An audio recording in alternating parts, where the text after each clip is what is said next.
This is the Menopause Movement Podcast. I'm your host, Dr. Michelle Gordon. Now, here at the Menopause Movement, we've surveyed over 50,000 menopausal women. And through this, we've discovered that the number one cause of menopausal suffering for our clients is weight gain. Now, you've said things like, how do I lose the menobelly? I don't recognize myself anymore. How can I get me back? When menopause hit me out of the blue, I had no idea what was happening. And when I gained about 50 pounds overnight, I hated what I saw in the mirror. The menopause movement exists to provide world-class transformational education to women who are suffering from the symptoms and effects of menopause. And we're here to give you the education you need to get your life back. We want menopause to be the best time of your life. I mean, it is for me, and I want that for you. After years of trial and error, I finally cracked the code with my menopause weight. And now I want to share with you how I did it. I realized that what helped me the most was a challenge. So we've created a challenge for you to help you lose your menobelly. Simply go to menopausemovement.com/challenge to sign up. I'll see you there. Hey, what's up, Menopod? It's currently summer in New York, and we just got through an epic heat wave. It was really, really hot. And I'm continuing my training in this heat. And I have another 5K race coming up soon. That's going to be fun. And what I find interesting is that I still feel like I'm not in very good shape, despite being in my lowest weight in the last 8 years and able to do more physically than I have done since my 30s. Now, perception is all in our minds, and I remind myself of this frequently. I'm here to remind you of this as well. You know, when it comes to menopause in life, the only constant is change. And the thing is, our brains want to keep us safe. They want to keep us from doing new things and thinking new things. And that's why we still think a lot of things we have thought since we were children, especially about our bodies. And what I'm here to tell you is that change is possible, but it won't happen overnight. The first step to change is making the decision to change. But then we have to back that up with action. And that's when it starts to get challenging. How do we take action? And even more importantly, what actions should we take? The menopause movement is here to help you with all of that. Menopause can be a time of misery, or it can be a time of unapologetic action toward creating a life we love. I woke up in the middle of my menopausal journey hating myself, my body, and the life I had created. I didn't know what to do, and I went on a quest to find out how to make change happen. And the result was the menopause movement and this podcast that you're listening to. The menopause movement has one purpose: to help end the suffering caused by menopause through transformational education and coaching. And we want to help you too. So head on over to menopausemovement.com, take the quiz there. And not only will you discover your type, but we'll also tailor some offerings to help you take your life back from menopause. Now, getting into the driver's seat of my life was the first step I took to overcome the changes I experienced and the challenges I had with menopause. And I did it alone, and it was really lonely. So the menopause movement has created a community of women who are unapologetically deciding to become their best selves, one small action at a time. And you can too. Join our community and start to create a life you love. Now, if you, like me, grew up with self-loathing or developed hatred for your body, today's episode is for you. Today's all about discovering how to love the body you're in. Nicole Ayers is sharing her personal journey to love herself. Nicole is the award-winning author of Love Notes to My Body, which was recognized as one of 2020's best life-changing books. She has also written 2 companion books, Love Letters to My Body, Writing My Way to Self-Love, and Writing Your Way to Self-Love, a guided journal to help you love your body one part at a time. If you're ready to stop waging war against your body, learn to accept and maybe love it, today's episode is for you. During the podcast, we talk about Nicole's journey to self-love, meditation as a tool for awareness, how things are and how we get to self-loathing, the legacy of thought we can pass on to our children, the role journaling plays in self-expression and change, processing grief about our bodies, creating a relationship with your body, power of gratitude, how accepting your body can be an act of rebellion, and stay to the end to find out the 3 tools you can use to cultivate a kinder, gentler relationship with your body. At the end of the episode, visit menopausemovement.com/podcast, where you can find the show notes and the links to the books and resources mentioned in the episode. And if you enjoyed this episode, leave a written review, like and subscribe on YouTube, and subscribe to the podcast wherever you get your podcasts so you're always the first to know when each episode is released. And who should we have on the podcast? What can we do to improve it? I definitely want to hear from you. So send me a DM on Instagram at Dr. Michelle Gordon, or on Facebook also at Dr. Michelle Gordon, Dr. Michelle Gordon, MichelleGordon. And when you send me a DM, you do get me. It's nobody else. Or you can send an email to drgordon@menopausemovement.com and I'll answer you. And thanks again for being a part of the menopause movement. I'm so excited. Now let's get to Nicole.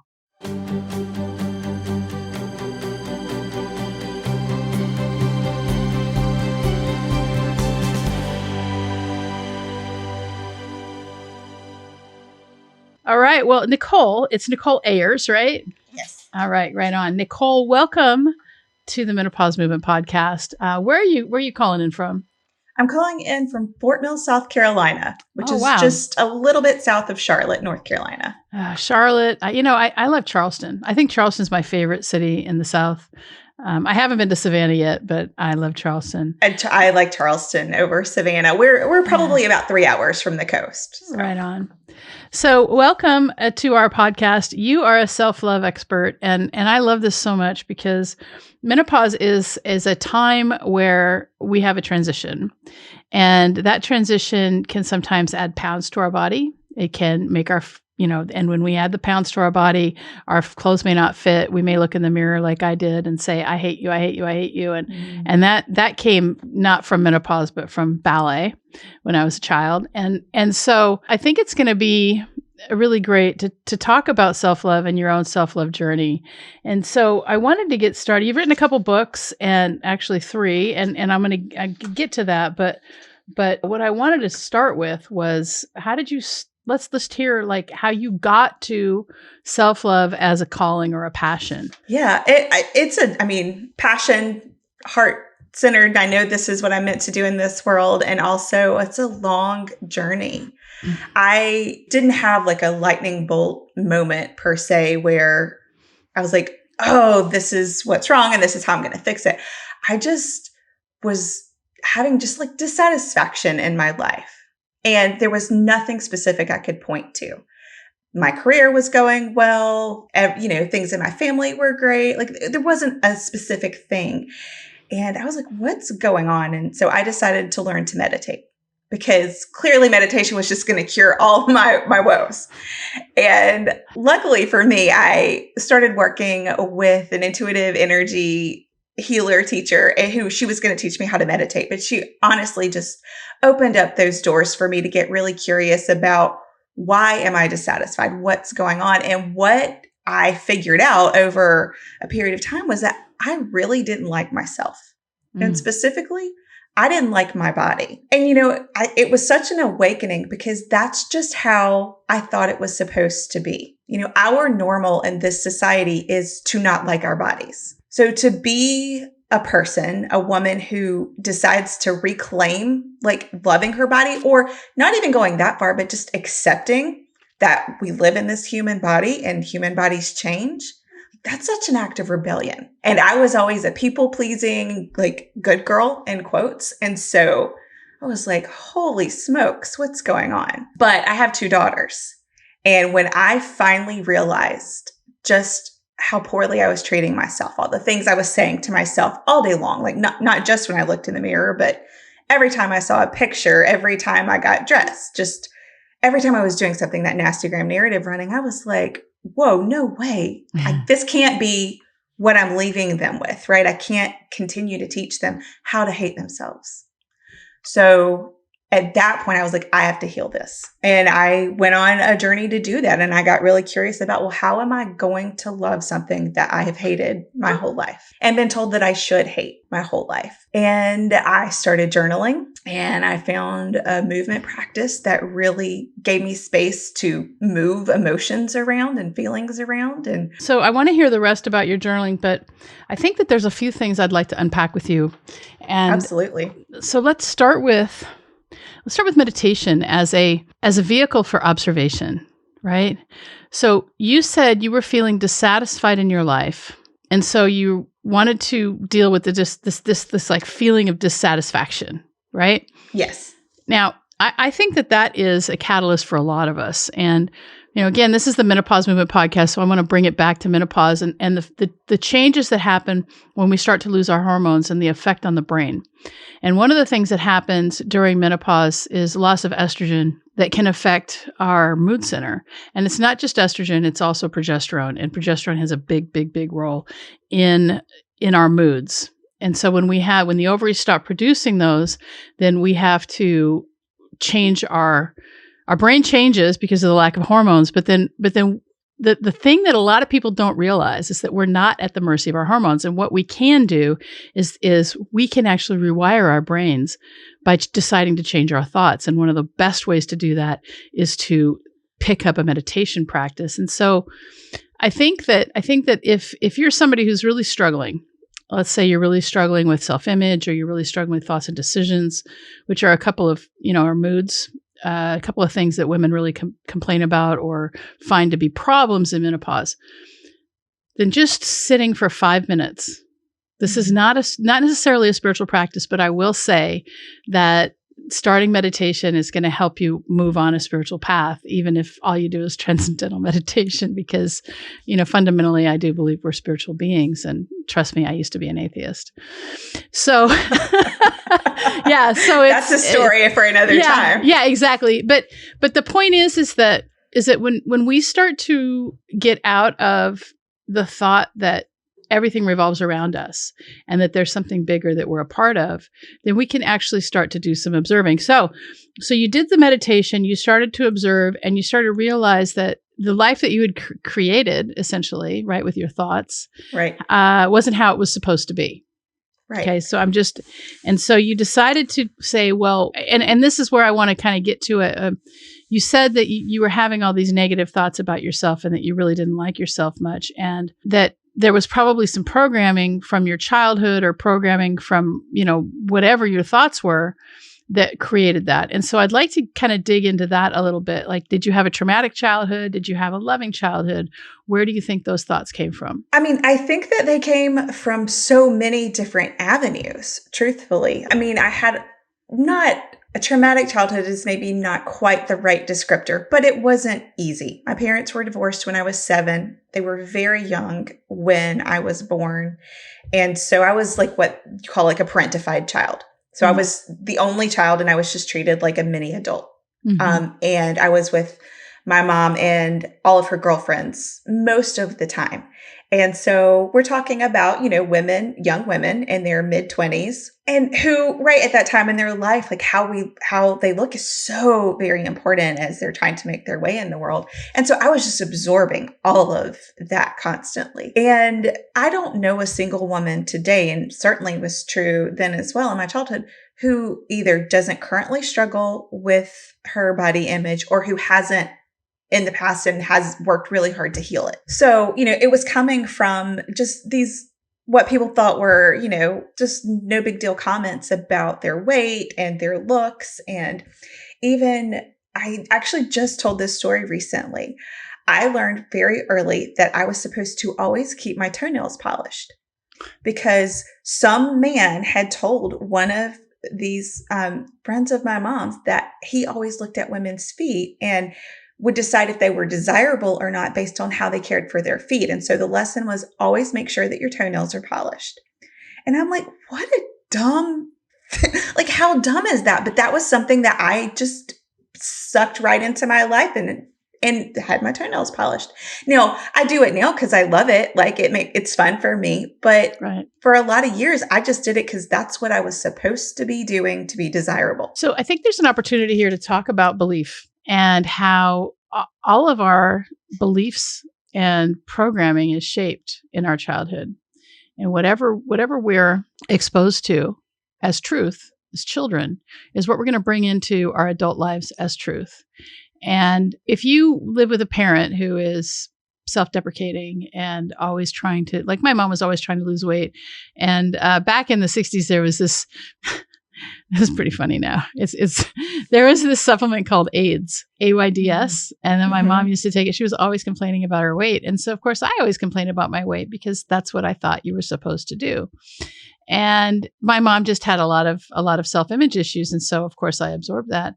But the thing that I want to push here more than anything else is that nothing is set in stone.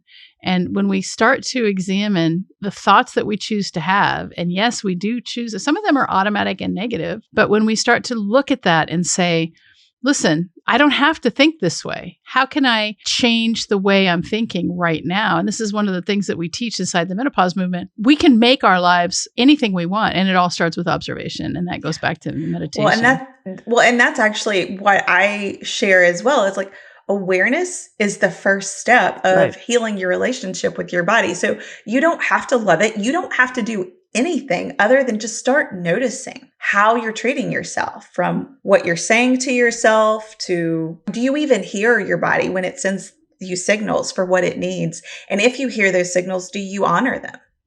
From everything that, how many of us feel the urge to go pee and I'll do it in 5 minutes. I've just got to finish this email, or I've just got to finish washing these dishes. But what if instead you just went right when you needed to? It's like an act of honoring your body.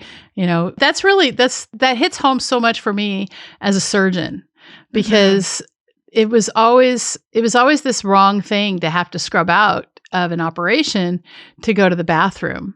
And when I realized that, it's okay to drink a lot of water, and it's okay.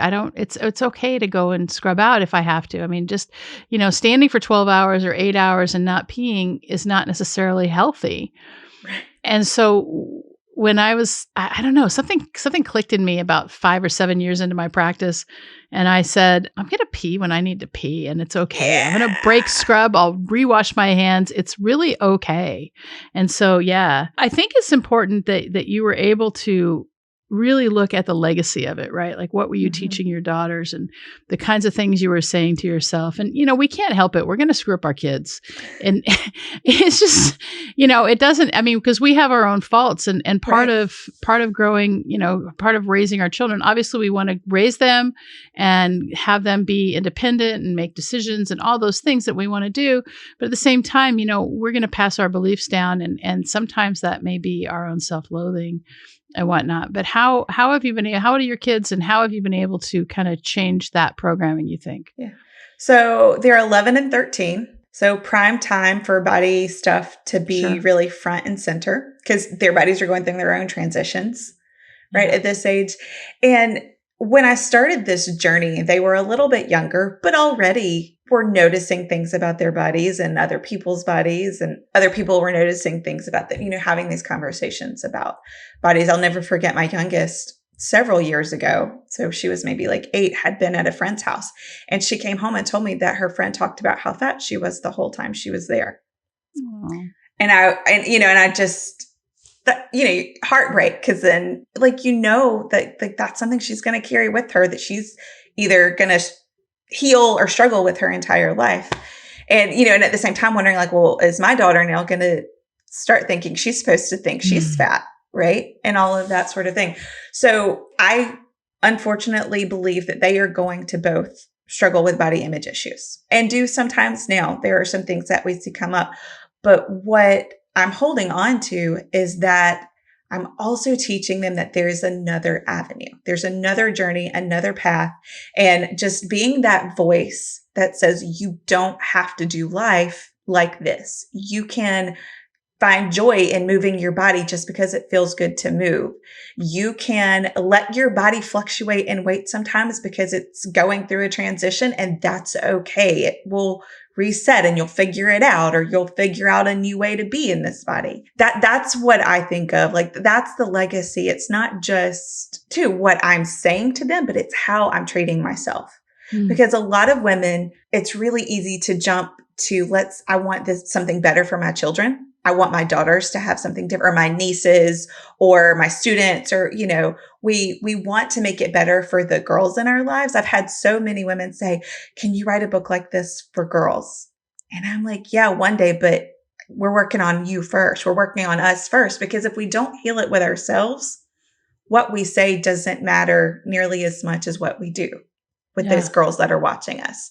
So, we talk a lot about what their friends are saying about their bodies. we talk a lot about like dress codes at their middle school and why we went to the school board at the meeting and said, this is inappropriate, right? And things like that. So I know they're going to still struggle because social media and things that I taught them before I had my own awakening and things they've learned from other important women in their lives. But I also have a different opportunity and like just that voice, just that little voice. I hope that they get to hear me say, you can accept your body. Yeah, I think that's so important. And what happens is that we are bombarded with all these negative messages or these messages of what an ideal woman looks like or a girl looks like. And, let's not forget the cult of youth and let's not forget the patriarchy.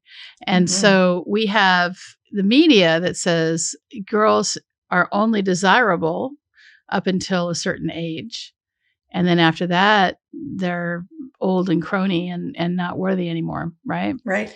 And so we have that. And then we also have this whole, like the way people are is not okay. So let's Photoshop a whole bunch of different attributes that aren't even real. And so it's, and I think that we're seeing, with people like Myrna Valerio, for example, she's the Myrnovator and she's a body positive athlete. She's plus size, she's probably 280 pounds and she runs ultras. I mean, that woman, she does 50, 100 mile. I don't know how she does it. And she just loves to move her body and she doesn't care, that's her body and she loves it. And so when we can start to just accept where we are, like I gained a lot of weight in menopause. I gained like 50, 60 pounds. And I looked in the mirror. I was like, I hate you. I hate you. I hate you. How could you, and I thought it was all my fault. I didn't really, as a doctor, I mean, I knew there were hormones, but when I went and asked for help, they were like, you got to suffer through it. It's never going to end. And I was like, what? And so that's why I started the menopause movement. Anyway, was so that we could, like get some education and start to make changes. And so, but as I gained all this weight, I realized that the more I hated myself about it and felt like I was, how do I say it? I had no willpower. I told myself all these things. And then the more that I perpetuated these feelings of hate, the more I would do the things I didn't want to do. Mm-hmm. Right? Absolutely. Yes. Yeah. It's self-sabotage. Yeah, it is self-sabotage, but it's, you have this expectation that you're just going to be like, you don't have any control. So then that's what your actions, cling on to that. Right. Yeah. I love that you built the community though, because that is actually one of the ways that we process grief we hold around our bodies, especially when our bodies are in transition. Yeah. Right. When our bodies stop working the way that we expect them to, or the way that we want them to, whether that's an illness or an injury or a life change like menopause, there are so many feelings that come up. And a lot of times we feel like betrayed by our bodies. Yeah. And if you feel betrayed, then there's so much anger. And then underneath the anger, there's all this grief. And community is one of the ways that we move through it. We find other people who say, yes, me too. I've been there. And I'm witnessing you on the journey. So I love that you built this community. Yeah, community is so, so, so important in getting through any change, any transition in life. And so that's, I think, nothing else. The transition of menopause can be so lonely. And so for anybody who's listening to this, we have a community. It's the Facebook group. It's Menopause Movement with Dr. Michelle Gordon, home of the Menopod. So the people who listen to the Menopause Movement podcast are part of the Menopod. So let's talk a little bit about journaling and how journaling changed for you and what kinds of, a lot of people, we talk about journaling, and somebody like me, I'm a writer, I do write. And it took me like years to realize that writing was one of my superpowers. And if I need to write something, I just write it. And I didn't know that so many people just struggle. Like if I need to sit down and write something, I can put out 2,000, 3,000 words, without even thinking. So for you, I just want to know, like, how does somebody get started with journaling? What kinds of questions would you say are best to get started with if you want to start to love your body again? So I think you start with just checking in. Dear body, how are you? Right. And then like, just maybe you don't write any more that day. You just sit and listen to what's coming? I know for some people, the idea of like sitting and meditating is just anathema. They like, I can never do that. So go on a little walk or do something mundane, like wash the dishes, do something that you can just, not be thinking while you're doing it and just see what comes up to you. And a lot of times it's just sensation, right? A lot of sensory answers that we get. This muscle feels tight or my belly is rumbling or things like that. And just start paying attention to that. The other thing that I invite folks to do though is get really honest, because I decided as I was going to heal this wound I had around my body that like I needed to be in relationship with my body. So I started to treat her as her own entity. I call her to really personalize it for me. I know some people don't jive with that and that's fine, but I was like, there's a lot we need to talk about. And so that's what the journaling was for me. It was truly conversation with my body. And so to say dear body though felt entirely overwhelming when I started the journey because there was just so much to unpack. So I started writing, I called them love notes to my body's parts. And so I would write to parts that I was really grateful for, like my heart, that was beating all of the time for me. And I would write to parts that I found some joy in, like, my eyelashes. I liked my eyelashes. So like putting mascara on them, that was fun for me. But then there were so many parts that I didn't like, either because of the way they looked or the way that they moved or because they had had injuries and these things. And what I gave myself permission to do was be really honest about that. So love notes was a bit of a misnomer in my journaling practice because my earliest love notes were probably more like hate notes. And I just let myself say, like, dear belly, dear knees, I don't like you. I know I'm supposed to like you and I just don't. And I don't like you because of, how you look and how you move and all these sorts of things. And I just let myself be with those emotions and I stopped judging myself. Because one of the things that happens when we want to change our relationship with our body is like, we've been shaming our body, years, decades. And then we realize we don't want to do that anymore. So then we shame ourselves for shaming ourselves. You get into like this shame spiral, and then you're in a thought prison, and it just becomes horrible because it does. You can't get out of it. No, and so just writing sort of this blank permission slip that I'm going to say whatever I need to say to clear the air. Right on. And it's just me and my body, and she already knows how I feel about her because I show her and tell her all the time. So I'm just going to be honest. And so I was able to be angry. I was able to be sad. I was able to let out all those feelings I was having and then get curious about, well, why am I so angry that my knees don't work the way I want to? What is the expectation I'm holding? Where did that expectation come from? Like, was that truly my thought or was that from some outside source? And that's how I was able to reclaim this body of mine and find gratitude even for the parts I don't like. So I think there's this false myth that when you decide to accept your body, when you decide to become more positive about your body, that you have to just fall in love with all of it. And you don't. Yeah. I mean, I think it's so great that you worked through a relationship with your body. And I can see how that may actually affect my life as well. Because one of the things I've realized through my own spiritual journey is that, we occupy a body and we think with a mind, but that's not like my true identity, right? So I get to occupy a meat suit with this soul that I'm starting to discover is, so much bigger. And that's why like all the gurus, the spiritual gurus, they teach you to go inside. Even Jesus said that, right? He's like, the kingdom of God is within you. And how do you find out the expanse, but by going inside? But if you hate yourself, and when I first started meditating, it was, boy, I really hate myself. And I wasn't able to focus on just about anything else, except for that I learned how to just focus on my breath enough to get outside of myself, right? Mm-hmm. And so when we start to realize that there is something bigger and that we can fall in love with the vessel in a way that, the vessel is here to show us, we're here to learn whatever the lesson is for the right. the life, right? And without this body, we don't get to be here. That's right. That's right. And we chose to come down here, I mean, there's like if you think about the way Yogananda talks about it, it's like there's a pool of souls. We live up in in the astral plane, and then we choose to come and occupy, a fetus. And as so it's almost like, it's like, what are we going to learn this time? Yeah. And so, all right. So journaling took you from grief and loss to more of a love. Is that what I'm hearing? Absolutely. And again, that's a windy path. And I will say a lot of times when I couldn't get to love, I could get to respect or gratitude. Like gratitude was a huge piece of my journaling, because when I couldn't say, I like you, I could at least say, thank you. Like I looked for something I appreciated. I'll talk about my belly a little bit, because I know that's a huge trigger spot for women.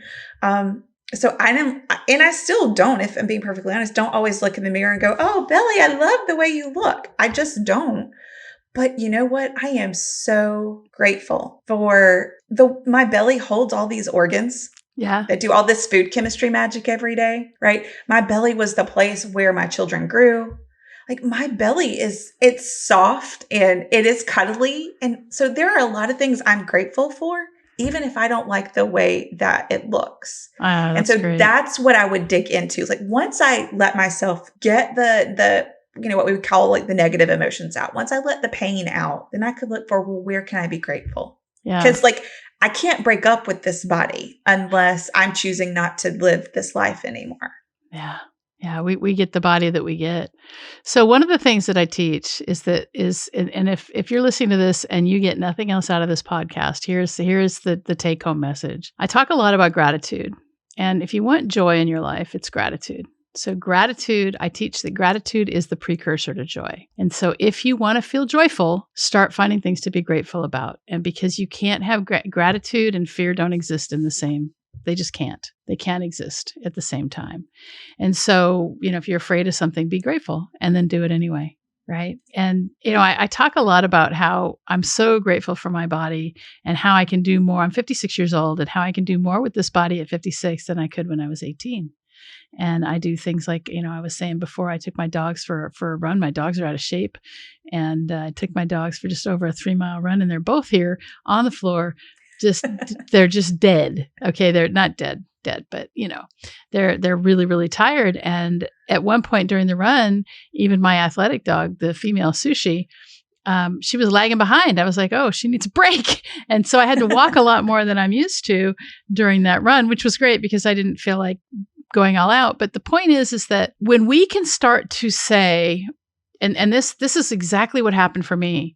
Instead of looking in the mirror and saying, God, I hate you, it was like, wow, look at what you can do. Look at how miraculous, not only the fact that we can take plants, that take the energy from the sun and turn it into food, right? So we can take plants and we can turn them into food. We can break down anything that we put in our mouth, and it comes, for the most part, unless it's, a nail.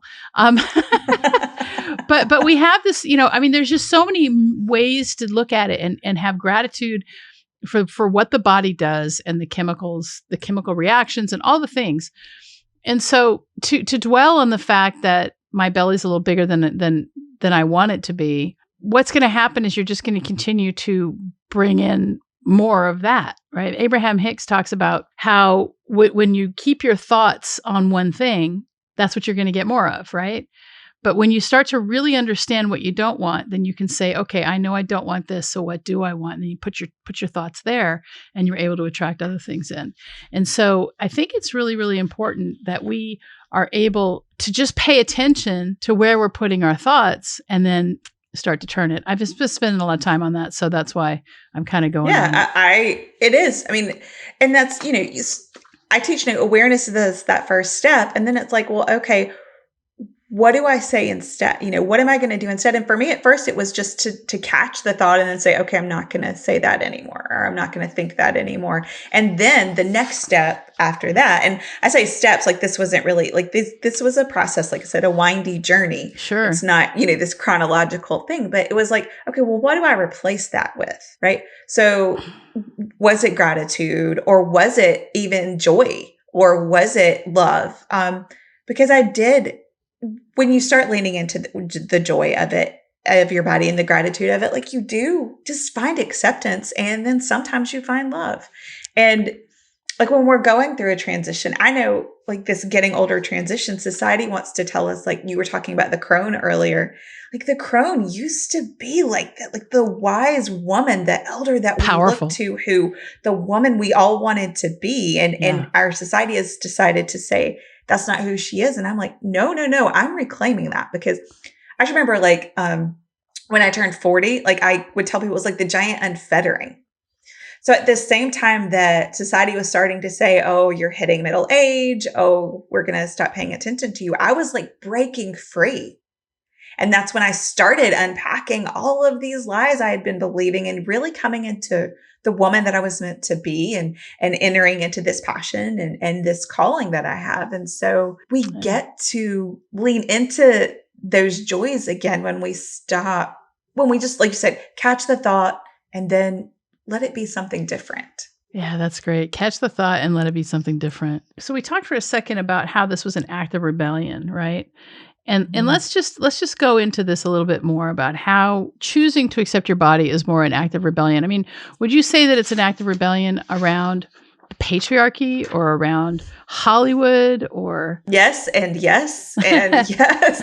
You fill in the list there. So the diet and beauty industry spent something like $70 billion last year alone on media messaging. And every single one of those messages was to tell us that something was wrong with our bodies and we needed to fix it with their product or their service or their program. And some of those, products are things we might choose for ourselves that we enjoy, or that we think that we need, or whatever. And a lot of them, they were just about fitting into that very narrow beauty ideal that, a small percentage of us are born with bodies that fit into that ideal naturally, but most of us don't.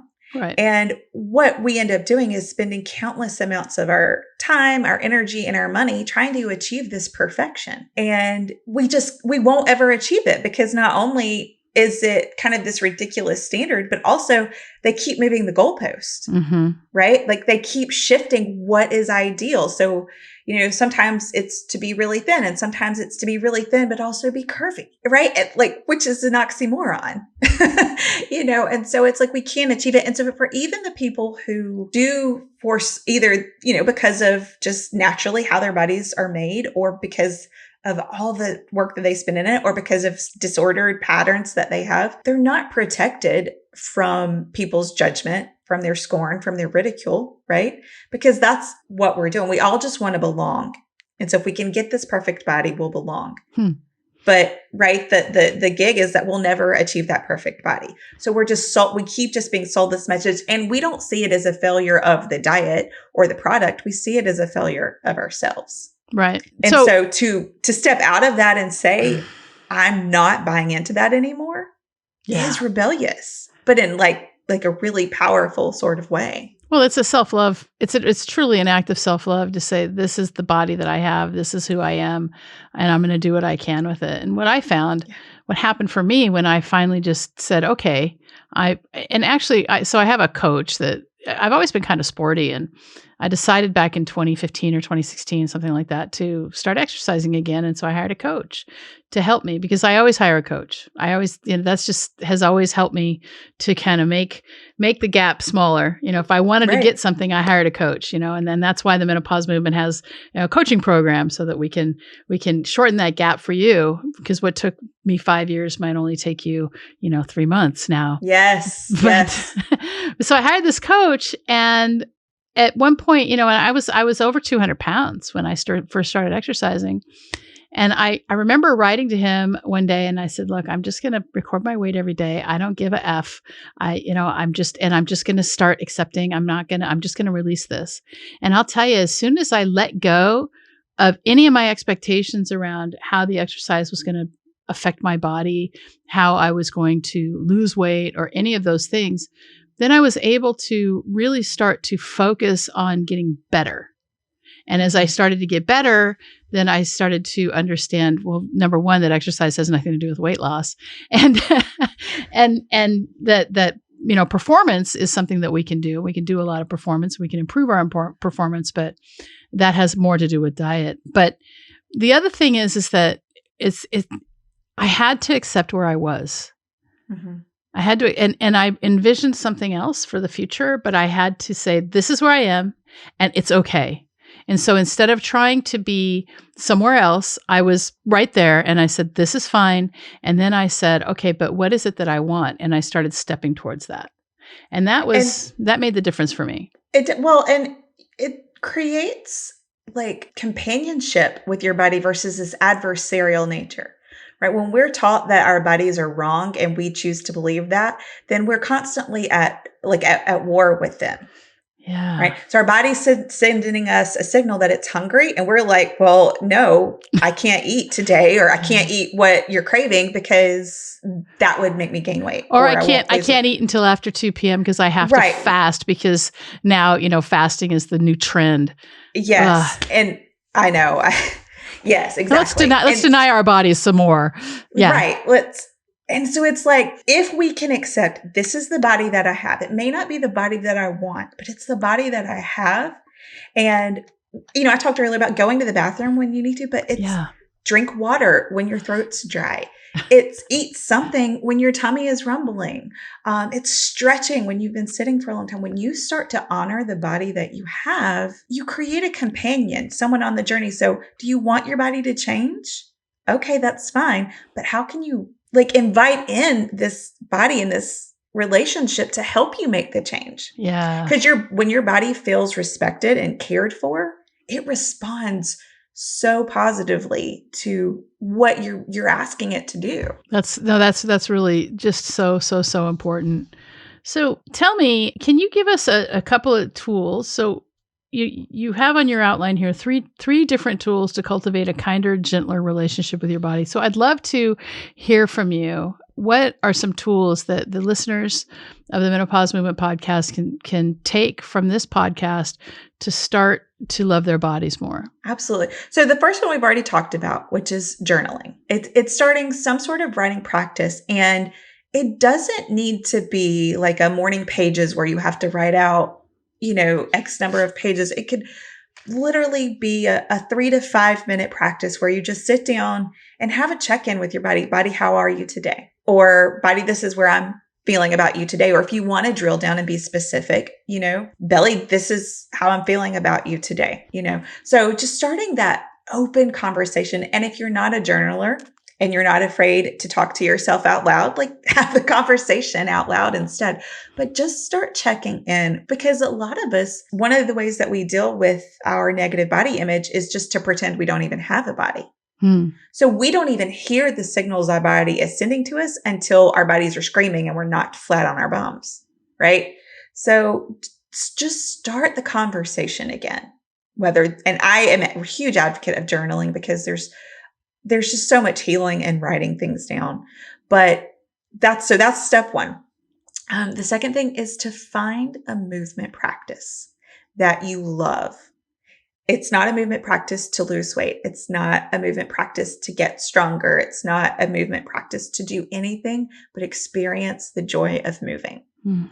And sometimes we lose weight or our body gets stronger or the shape changes because of some of the movement that we're doing. But it's really just to move.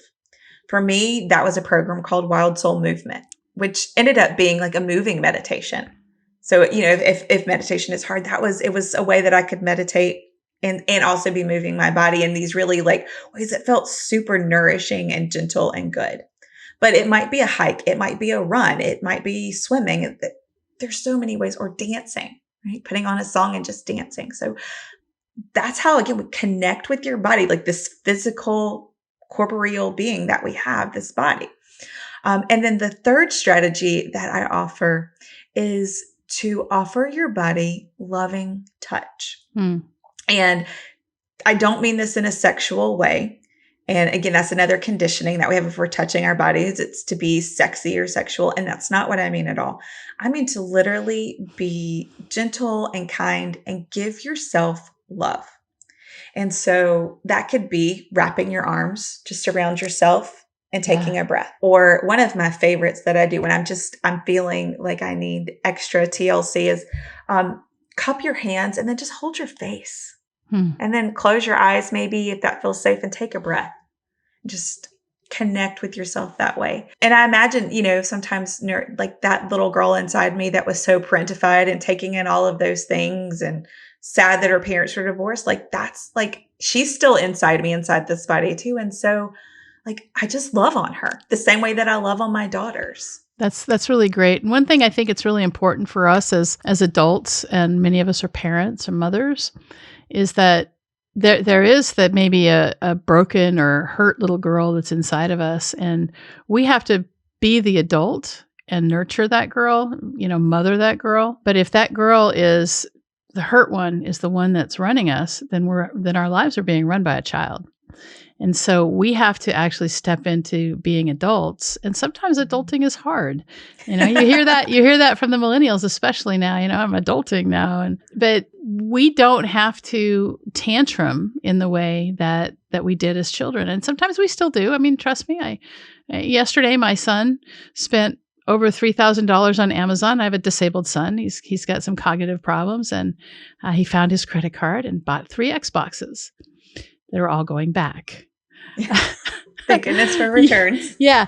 But I freaked out about that because I was like, what are you doing? He's like, well, I want an Xbox. I said, yeah, but you have an Xbox. And he said, well, I tried to cancel it. And I said, but you never came to me. You never asked for help. Right. And so the point is that I responded to that in a way that was less than what I wish I had. Right. So there's an opportunity for me to grow.